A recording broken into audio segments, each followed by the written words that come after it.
Du moment que vous écouterez ces ordonnances, que vous les garderez et les mettrez en pratique, l'Éternel, ton Dieu, gardera envers toi l'alliance et la bienveillance qu'il a jurée à tes pères. Il t'aimera, il te bénira et te multipliera, il bénira le fruit de tes entrailles et le fruit de ton sol, ton blé, ton vin nouveau et ton huile, la reproduction de tes bovins et les portées de ton petit bétail, dans le pays qu'il a juré à tes pères de te donner. Tu seras béni plus que tous les peuples, il n'y aura chez toi ni homme ni femme stérile, ni bête stérile parmi tes troupeaux. L'Éternel écartera de toi toute maladie, il ne t'infligera aucune de ces mauvaises épidémies d'Égypte qui te sont connues, mais il les enverra à tous ceux qui te haïssent. Tu dévoreras tous les peuples que l'Éternel, ton Dieu, va te livrer, ton œil sera sans pitié pour eux, et tu ne rendras pas de culte à leur Dieu, car ce serait un piège pour toi. Lorsque tu diras dans ton cœur, ces nations sont plus nombreuses que moi, comment pourrais-je les déposséder? Ne les crains pas, rappelle à ton souvenir ce que l'Éternel, ton Dieu, a fait au Pharaon et à toute l'Égypte, les grandes épreuves que tes yeux ont vues, les signes et les prodiges, la main forte et le bras étendu, quand l'Éternel, ton Dieu, t'a fait sortir, ainsi fera l'Éternel, ton Dieu, à tous les peuples devant qui tu as de la crainte. L'Éternel, ton Dieu, enverra même les frelons contre eux, jusqu'à ce que périssent ceux qui resteront et qui se cacheront devant toi. Ne sois pas effrayé à cause d'eux, car l'Éternel, ton Dieu, est au milieu de toi, le Dieu grand et redoutable. L'Éternel, ton Dieu, chassera peu à peu ces nations loin de ta face, tu ne pourras pas les exterminer promptement, de peur que les animaux des champs ne se multiplient contre toi. L'Éternel, ton Dieu, les livrera devant toi, il les mettra complètement en déroute, jusqu'à ce qu'elles soient détruites. Il livrera leur roi entre tes mains, et tu feras périr leur nom de dessous les cieux, aucun ne tiendra devant toi, jusqu'à ce que tu les aies détruits. Vous brûlerez au feu les statues de leurs dieux. Tu ne convoiteras ni l'argent, ni l'or qui sont sur elles, et tu n'en prendras pas pour toi, de peur que cela ne devienne pour toi un piège, car l'Éternel, ton Dieu, en a horreur. Tu n'introduiras pas une horreur dans ta maison, afin que tu ne sois pas, comme elle, voué à l'interdit, tu la tiendras pour quelque chose d'abominable et d'horrible, car c'est un interdit. Vous observerez pour les mettre en pratique tous les commandements que je vous donne aujourd'hui, afin que vous viviez, que vous multipliez et que vous entriez en possession du pays que l'Éternel a juré de donner à vos pères. Tu te souviendras de tout le chemin que l'Éternel, ton Dieu, t'a fait faire pendant ces 40 années dans le désert, afin de t'humilier et de t'éprouver, pour reconnaître ce qu'il y avait dans ton cœur et si tu observerais ses commandements, oui ou non. Il t'a humilié, il t'a fait souffrir de la faim et il t'a nourri de la manne que tu ne connaissais pas et que n'avaient pas connu tes pères, afin de t'apprendre que l'homme ne vit pas de pain seulement, mais que l'homme vit de tout ce qui sort de la bouche de l'Éternel. Ton vêtement ne s'est pas usé sur toi, et ton pied ne s'est pas enflé pendant ces 40 années. Reconnais en ton cœur que l'Éternel, ton Dieu, t'éduque comme un homme éduque son fils. Tu observeras les commandements de l'Éternel, ton Dieu, pour marcher dans ses voies et pour le craindre. Car l'Éternel, ton Dieu, va te faire entrer dans un bon pays, pays de cours d'eau, de sources et de nappes souterraines qui jaillissent dans les vallées et dans les montagnes, pays de froment, d'orge, de vignes, de figuiers et de grenadiers, pays d'oliviers et de miel, pays où tu mangeras du pain sans avoir à te rationner, où tu ne manqueras de rien, pays dont les pierres sont du fer, et des montagnes duquel tu extrairas le bronze. Lorsque tu mangeras et te rassasieras, tu béniras l'Éternel, ton Dieu, pour le bon pays qu'il t'a donné. Garde-toi d'oublier l'Éternel, ton Dieu, au point de ne pas observer ses commandements, ses ordonnances et ses prescriptions que je te donne aujourd'hui.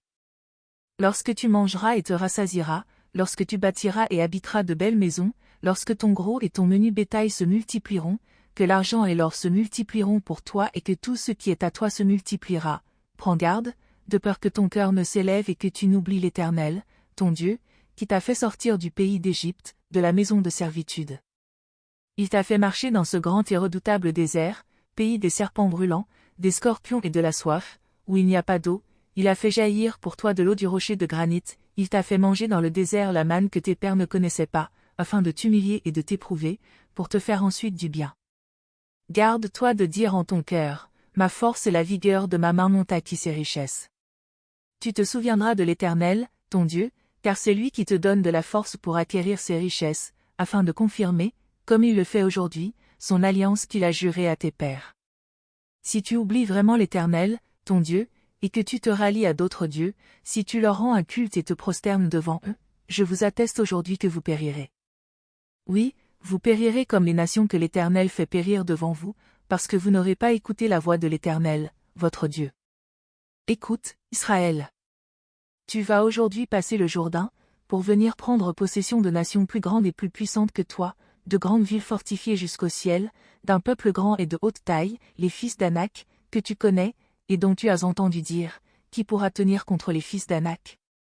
Reconnais aujourd'hui que l'Éternel, ton Dieu, marche lui-même devant toi, comme un feu dévorant, c'est lui qui les détruira, c'est lui qui les humiliera devant toi, et tu les déposséderas, tu les feras périr promptement, comme l'Éternel te l'a dit.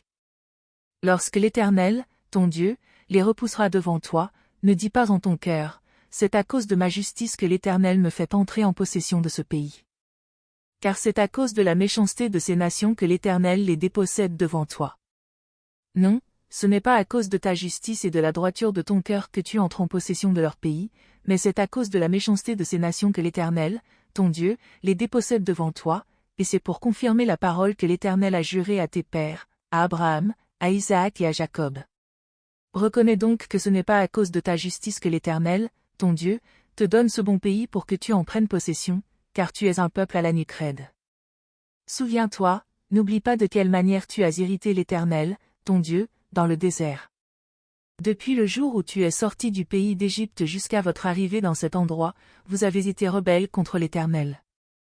À Horeb, vous avez irrité l'Éternel, et l'Éternel fut en colère contre vous jusqu'à vouloir vous détruire. Lorsque je fus monté sur la montagne, pour prendre les tables de pierre, les tables de l'alliance que l'Éternel a conclue avec vous, je demeurai sur la montagne 40 jours et 40 nuits, sans manger de pain et sans boire d'eau, et l'Éternel me donna les 2 tables de pierre écrites du doigt de Dieu, conformément à toutes les paroles que l'Éternel vous avait dites sur la montagne, du milieu du feu, le jour du rassemblement. Ce fut au bout des 40 jours et des 40 nuits que l'Éternel me donna les 2 tables de pierre, les tables de l'alliance. L'Éternel me dit alors, lève-toi, descends en hâte d'ici, car ton peuple, que tu as fait sortir d'Égypte, s'est corrompu. Ils se sont promptement écartés de la voie que je leur avais prescrite, ils se sont fait une image en métal fondu. L'Éternel me dit, j'ai vu ce peuple, et voici que c'est un peuple à la nuque raide. Laisse-moi les détruire et effacer leur nom de dessous les cieux, et je ferai de toi une nation plus puissante et plus nombreuse que ce peuple. Je me retournai et je descendis de la montagne, les 2 tables de l'alliance dans mes mains, et la montagne était tout en feu.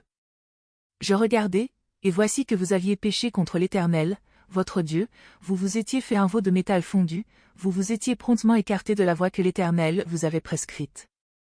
Je saisis les 2 tables, je les jetai des 2 mains, et je les brisai sous vos yeux. Je restai effondré devant l'Éternel, comme auparavant, 40 jours et 40 nuits, sans manger de pain et sans boire d'eau, à cause de tous les péchés que vous aviez commis en faisant ce qui est mal aux yeux de l'Éternel, pour l'irriter. Car j'étais effrayé à la vue de la colère et de la fureur dont l'Éternel était animé contre vous jusqu'à vouloir vous détruire. Mais l'Éternel m'exauça encore cette fois. L'Éternel était aussi dans une grande colère contre Aaron jusqu'à vouloir le détruire, mais j'ai aussi prié pour Aaron dans ce temps-là. Je pris le veau, ce produit de votre péché, je le brûlai au feu, je le broyai en le pulvérisant jusqu'à ce qu'il soit réduit en poussière, et je jetai cette poussière dans le torrent qui descend de la montagne. À Tabéhéra, à Massa et à Kibroth-Hattaava, vous avez irrité l'Éternel. Et lorsque l'Éternel vous envoya de Kadek-Barnéa en disant, montez et prenez possession du pays que je vous donne, vous avez été rebelles à l'ordre de l'Éternel, votre Dieu, vous n'avez pas cru en lui et vous n'avez pas obéi à sa voix. Vous avez été rebelles contre l'Éternel depuis que je vous connais. Je m'effondrai devant l'Éternel, je restai effondré 40 jours et 40 nuits, parce que l'Éternel avait dit qu'il voulait vous détruire. Je priai l'Éternel et je dis, Seigneur Éternel, ne détruis pas ton peuple, ton héritage, que tu as libéré dans ta grandeur, que tu as fait sortir d'Égypte par une main puissante. Souviens-toi de tes serviteurs, Abraham, Isaac et Jacob. N'aie pas égard à l'opiniâtreté de ce peuple, à sa méchanceté et à son péché, de peur que les gens du pays d'où tu nous as fait sortir me disent, c'est parce que l'Éternel n'avait pas le pouvoir de les faire entrer dans le pays qu'il leur avait promis, et c'est parce qu'il les haïssait, qu'il les a fait sortir pour les faire mourir dans le désert. Ils sont pourtant ton peuple et ton héritage, que tu as fait sortir par ta grande puissance et par ton bras étendu. En ce temps-là, l'Éternel me dit, taille 2 tables de pierre comme les premières et monte vers moi sur la montagne, tu feras aussi une arche de bois. J'écrirai sur ces tables les paroles qui étaient sur les premières tables que tu as brisées, et tu les mettras dans l'arche.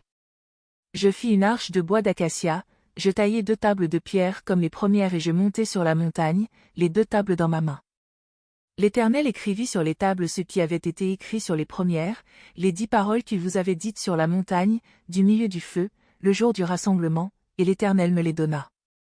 Je me retournai et je descendis de la montagne, je mis les tables dans l'arche que j'avais faite, et elles restèrent là, comme l'Éternel me l'avait ordonné. Les Israélites partirent de Béroth Benéacan pour Moséra. C'est là que mourut Aaron et qu'il fut enseveli, son fils Éléazar lui succéda dans le sacerdoce. Ils partirent de là pour Goudgoda, et de Goudgoda pour Yotbata, pays où il y a des cours d'eau. En ce temps-là, l'Éternel mit à part la tribu de Lévi, pour porter l'arche de l'alliance de l'Éternel, pour se tenir devant l'Éternel afin d'être à son service et pour bénir le peuple en son nom, ce qu'elle a fait jusqu'à ce jour. C'est pourquoi Lévi n'a ni part ni héritage avec ses frères, l'Éternel est son héritage, comme l'Éternel, ton Dieu, le lui a dit.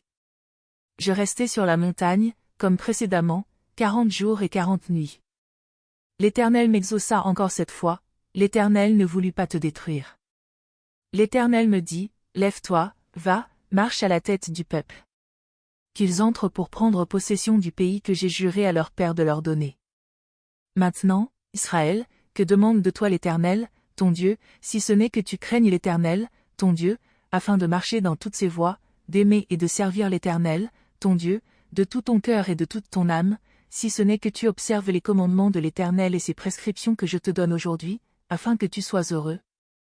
Voici qu'à l'Éternel, ton Dieu, appartiennent les cieux et les cieux des cieux, la terre et tout ce qui s'y trouve. Et c'est à tes pères seulement que l'Éternel s'est attaché pour les aimer. Après eux, c'est leur descendance, c'est vous qui l'avez choisi d'entre tous les peuples, comme vous le voyez aujourd'hui. Vous circoncirez donc votre cœur et vous ne raidirez plus votre nuque. Car l'Éternel, votre Dieu, est le Dieu des dieux, le Seigneur des seigneurs, le Dieu grand, fort et redoutable, qui ne fait pas de considération de personne et qui ne reçoit pas de présent, qui fait droit à l'orphelin et à la veuve, qui aime l'immigrant et lui donne nourriture et vêtements. Vous aimerez l'immigrant, car vous avez été des immigrants dans le pays d'Égypte. Tu craindras l'Éternel, ton Dieu, tu lui rendras un culte, tu t'attacheras à lui, et tu prêteras serment par son nom. Il est ta gloire, il est ton Dieu, c'est lui qui a fait au milieu de toi ces œuvres grandes et redoutables que tes yeux ont vues. Tes pères descendirent en Égypte au nombre de 70 personnes, et maintenant l'Éternel, ton Dieu, a fait de toi une multitude pareille aux étoiles du ciel. Tu aimeras l'Éternel, ton Dieu, et tu observeras toujours ses préceptes, ses prescriptions, ses ordonnances et ses commandements. Reconnaissez aujourd'hui car il ne s'agit pas de vos fils qui ne les ont pas connus et ne les ont pas vus les instructions de l'Éternel, votre Dieu, sa grandeur, sa main forte et son bras étendu, ses signes et ses actes, ce qu'il a fait au milieu de l'Égypte contre le Pharaon, roi d'Égypte, et contre tout son pays, ce qu'il a fait à l'armée d'Égypte, à ses chevaux et à ses chars, comment il a ramené sur eux les eaux de la mer des Joncs, lorsqu'ils vous poursuivaient. L'Éternel leur a fait subir une défaite définitive, ce qu'il a fait dans le désert, jusqu'à votre arrivée en ce lieu, ce qu'il a fait à Dathan et à Abiram, fils d'Éliab, fils de Ruben, comment la terre ouvrit sa bouche et les engloutit, avec leurs familles et leurs tentes et tout ce qui subsistait à leur suite au milieu de tout Israël. Car ce sont vos yeux qui ont vu toute la grande œuvre que l'Éternel a faite. Ainsi, vous observerez tous les commandements que je vous donne aujourd'hui, afin que vous ayez la force d'aller vous emparer du pays où vous passez pour en prendre possession, et afin que vous prolongiez vos jours dans le territoire que l'Éternel a juré à vos pères de leur donner, à eux et à leur descendance, pays découlant de lait et de miel. Car le pays où tu vas entrer pour en prendre possession n'est pas comme le pays d'Égypte, d'où vous êtes sortis, où tu jetais ta semence en l'arrosant à l'aide de ton pied comme un jardin potager. Le pays dans lequel vous passez pour en prendre possession est un pays de montagnes et de vallées, et qui boit les eaux de la pluie du ciel, c'est un pays dont l'Éternel, ton Dieu, prend soin et sur lequel l'Éternel, ton Dieu, a continuellement les yeux, du commencement à la fin de l'année. Si vous obéissez à mes commandements que je vous donne aujourd'hui, pour aimer l'Éternel, votre Dieu, et pour lui rendre un culte de tout votre cœur et de toute votre âme, je donnerai à votre pays la pluie en son temps, celle de l'automne et celle du printemps, et tu recueilleras ton blé, ton vin nouveau et ton huile, je mettrai aussi dans ton champ de l'herbe pour ton bétail, tu mangeras et te rassasieras. Gardez-vous de laisser votre cœur être séduit en vous écartant, en rendant un culte à d'autres dieux et en vous prosternant devant eux. La colère de l'Éternel s'enflammerait alors contre vous, il fermerait les cieux, et il n'y aurait pas de pluie, le sol ne donnerait plus ses productions, et vous péririez promptement dans le bon pays que l'Éternel vous donne. Vous mettrez dans votre cœur et dans votre âme mes paroles que voici. Vous les lirez comme un signe sur vos mains, et elles seront comme des frontaux entre vos yeux. Vous les enseignerez à vos fils et vous leur en parlerez quand tu seras assis dans ta maison, quand tu iras en voyage, quand tu te coucheras et quand tu te lèveras. Tu les écriras sur les poteaux de ta maison et sur tes portes. Alors vos jours et les jours de vos fils, dans le pays que l'Éternel a juré à vos pères de leur donner, seront aussi nombreux que les jours des cieux au-dessus de la terre. Car si vous observez bien tous ces commandements que je vous donne et si vous les mettez en pratique, pour aimer l'Éternel, votre Dieu, pour marcher dans toutes ses voies et pour vous attacher à lui, l'Éternel dépossédera devant vous toutes ces nations, et vous prendrez possession de nations plus grandes et plus puissantes que vous. Tout lieu que foulera la plante de votre pied sera à vous, votre frontière s'étendra du désert au Liban, et du fleuve de l'Euphrate jusqu'à la mer occidentale. Nul ne tiendra contre vous. L'Éternel, votre Dieu, répandra, comme il vous l'a dit, la peur et la crainte de toi sur tout le pays où vous marcherez.